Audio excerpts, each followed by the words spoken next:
राधे राधे सभी को मेरे इस शिक्षा क्रांति में आप सभी का स्वागत है। आज हम हिंदी का इतिहास एक कविता के माध्यम से जानेंगे कि हिंदी साहित्य का इतिहास किसने लिखा है, हिंदी भाषा की पहली रचना कौन सी थी और कौन कौन से काल आते हैं। तो आइए जानते हैं। हिंदी साहित्य का इतिहास लिखा है शिव सिंह सेंगर, जॉर्ज भाई, रामचंद्र जी शुक्ल द्वारा, सर्वाधिक मानक भाई।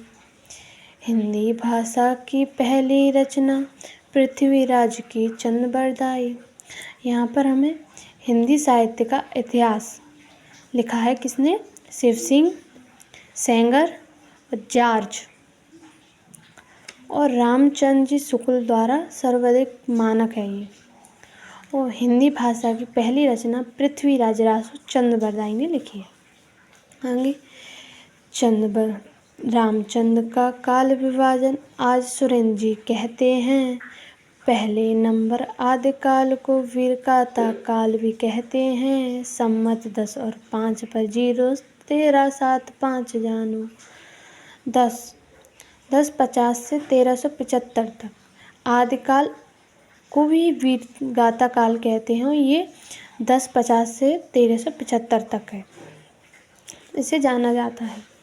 दूसरा आता है दूसरे नंबर पर मध्यकाल, 2 भाग इसी के तुम जानो।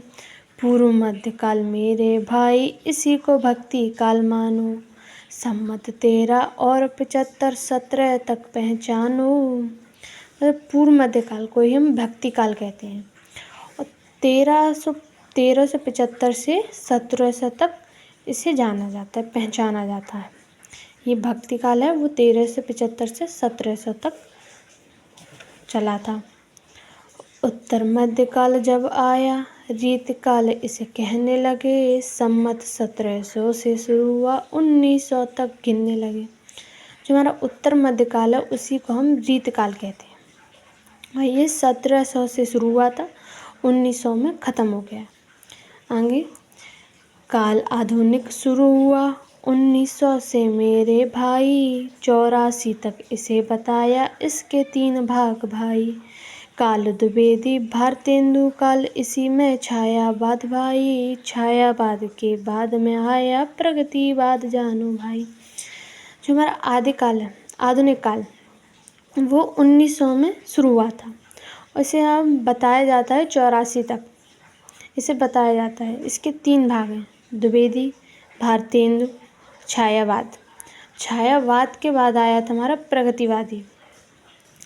ये था हमारा हिंदी साहित्य का इतिहास एक कविता के माध्यम से।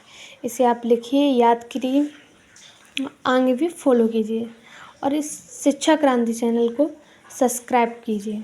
इससे और हम आगे वीडियो लेके आएंगे रचना और उनके रचनाकार, किसने रचना लिखी हैं और कौन कौन सी रचना लिखी हैं, वो हम अगली वीडियो में लाएंगे।